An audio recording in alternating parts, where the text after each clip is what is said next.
Di negeri para oligarki dan plutokrasi berkuasa seperti saat ini, di negeri Wakanda, ada yang paling parah, yaitu cara pejabatnya berkomunikasi penuh dengan pembungkusan fakta. Bukan kita katakan mereka bohong, namun menginformasikan ke publiknya adalah dari kacamata keuntungan buat mereka pejabatnya. Semua informasi itu dialterate atau direkayasa. Misalnya, kehadiran infrastruktur jalanan membuat kendaraan lebih cepat pindah dari satu tempat ke tempat yang lain, membuat usaha perdagangan jadi lebih cepat memindahkan barang niaganya, dan statistiknya lagi ada mengatakan bahwa dari Jogja misalnya ke Jakarta, biasanya 12 jam sekarang menjadi 7-8 jam. Benar data itu. Namun karena yang memakai lebih banyak kebutuhan konsumtif alias kebutuhan pribadi, maka naiknya kebutuhan bahan bakar impor yang membuat tekor keuangan negara tidak dipublikasi. Balik modalnya lama investasinya dan banyak merugikan para kontraktor juga tidak dipublikasi.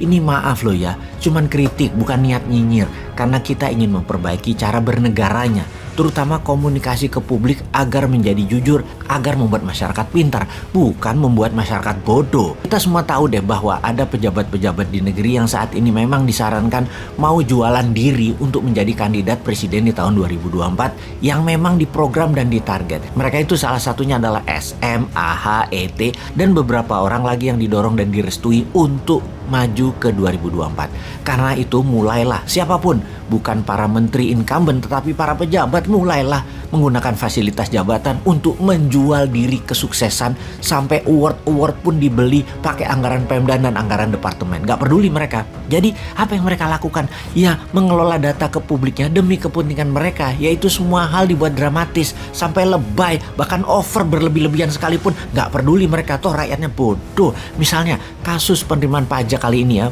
bukan main, sangat dramatis. Kalah drama Korea, sangat bersejarah. Terlampir fakta, data, target pajak dan pencapaiannya di setiap tahunnya. Di 2016 targetnya 1,539 triliun, realisasinya 1,284 triliun. 2017 targetnya 1,45 triliun, realisasinya 1,339. Tahun 2018 targetnya 1,424 triliun, realisasinya 1,315. Tahun 2019 targetnya 1,577, realisasinya 1,332 triliun.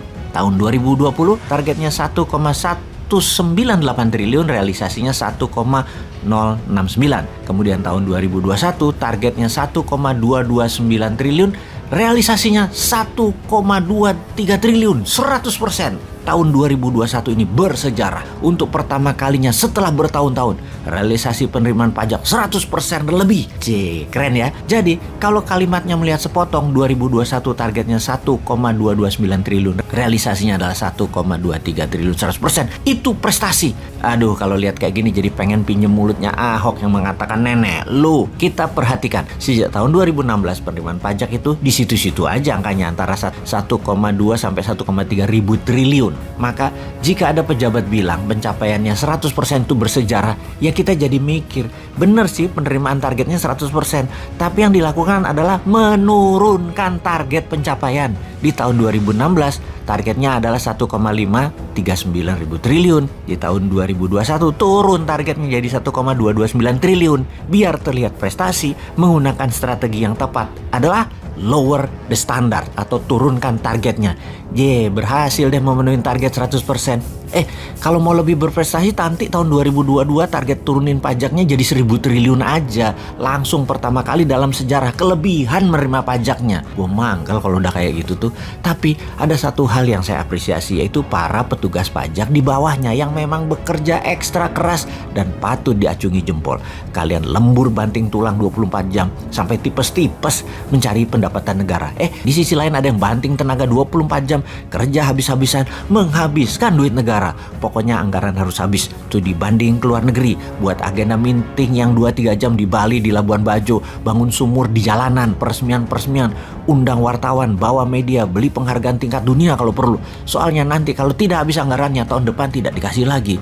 Sungguh, itulah sisi belanja yang tidak bisa ditekan, malah dihambur-hamburkan untuk hal yang tidak produktif. Belanja negara ternyata tidak bisa dikurangi, malah naik. Karena itu, kalau mau jujur harusnya memberitakannya bukan keberhasilan 100% pencapaian pajak, tetapi anggaran belanja yang terbesar sejarah. Gapnya harus diakui bahwa selisih tahun 2022 adalah hampir 900 triliun, adalah terburuk sepanjang sejarah, dan menutupinya pakai hutang. Tapi kan nggak mungkin, itu kan mencoreng gelar terbaiknya yang nggak bakal dilakukan lah. Nulis berita kok jujur, bodoh namanya. Punya jabatan, punya uang anggaran, dan punya dukungan mayoritas penduduk, ya harus dimanfaatkan toh. Demi populer, berita ya harus dikemas, dibalik-balik berdasar fakta, tapi dibuat dari sisi yang menguntungkan pejabatnya. Demi 2024, herannya masyarakat pendukungnya masih mayoritas. Kalau kita memberitahu kebenaran yang sebenarnya, dikatakan anti pemerintah.